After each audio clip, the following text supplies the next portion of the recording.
सरस्वती जी और उनकी बहू रश्मि के बीच एक दिन बहस छिड़ जाती है। आखिर किसका काम ज्यादा आसान है, बहू का या सास का? माँ जी, सास को काम ही क्या है, आपके सारे काम उंगलियों पे तो हो जाते हैं। कुछ भी। हाँ, हिसाब तो उंगलियों पे ही हो जाता है ना। अरे बेटा, ऐसा सिर्फ अभी लगता है। जो मुझे करना पड़ता है ना, वो तुझे करना पड़े तो समझ आएगा कि असली काम का पहाड़ कैसा होता है। ठेले बराबर वजन भी नहीं है आपके काम में, और बात पहाड़ों के वजन की कर रही हैं आप।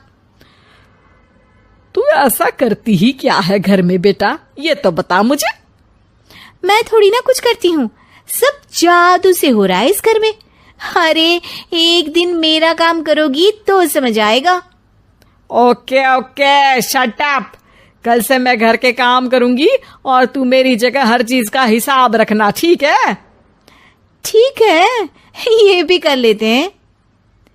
ये सास बहू की डील के बारे में रश्मि के पति अमन को नहीं पता था और ना ही अमन के पिताजी सुरेश जी को।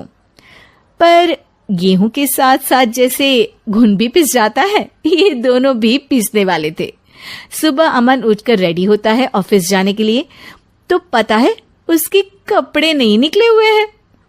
अरे रश्मि, तुमने मेरे कपड़े नहीं निकाले? अपनी माँ से पूछो ना, उन्हीं का काम है ये। अमन अपनी माँ के पास जाता है। अब मेरे कपड़े आज आप देने वाले हो क्या माँ?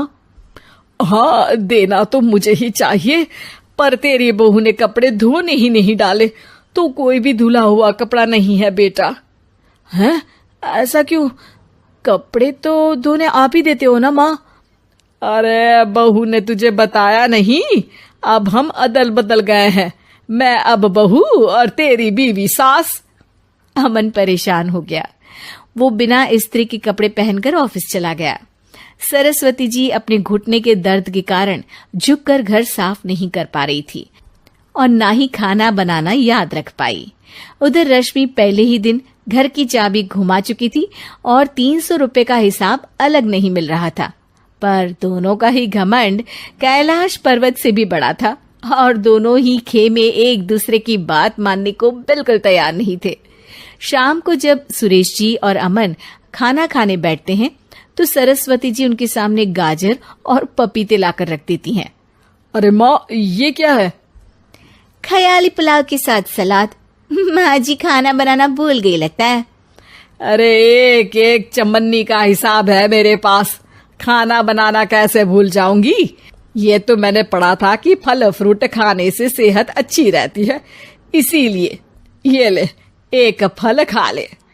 रात को सुरेश जी और अमन अपनी मीटिंग बिठाते हैं अकेले में। बाबूजी, इनकी लड़ाई के कारण ना हमें ठीक से खाना मिल रहा है, उल्टा घर के सारे काम रुक गए हैं। हाँ बेटा, 2 भैंसों की लड़ाई में बेचारे खेत के पौधों का भी नुकसान हो रहा है। पर पापा, क्या बताऊं आपको, मैंने माँ को इस महीने की 2 तारीख को बिजली के बिल के पैसे दिए थे। आज बिल भरने के लिए मांगने गया तो पता चला कि रश्मि उन पैसों से गैस सिलेंडर ले आई। अच्छा, तो सिलेंडर के पैसों का क्या हुआ? अब सिलेंडर के तो कोई पैसे नहीं थे बाबूजी, हमारे घर पर गैस की पाइपलाइन लगी है ना। बेटा, इन दोनों का कुछ करना पड़ेगा, नहीं तो अपने घमंड के चक्कर में पूरा घर बर्बाद कर डालेंगी ये दोनों। अमन और सुरेश जी काफी सोच विचार के बाद एक निष्कर्ष पर पहुंचते हैं।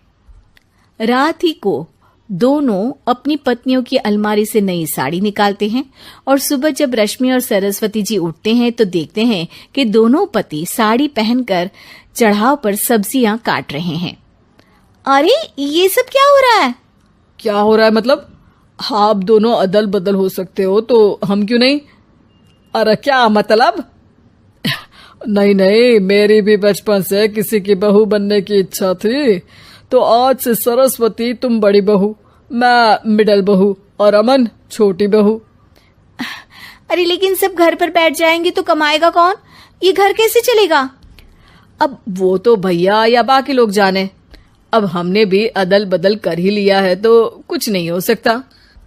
रश्मि और सरस्वती जी को समझ में आ जाता है कि उन दोनों की आपस की डील के वजह से इन दोनों को बहुत तकलीफ हो रही है और उनके ईगो ने दूसरों को कितनी यातनाएं दी है।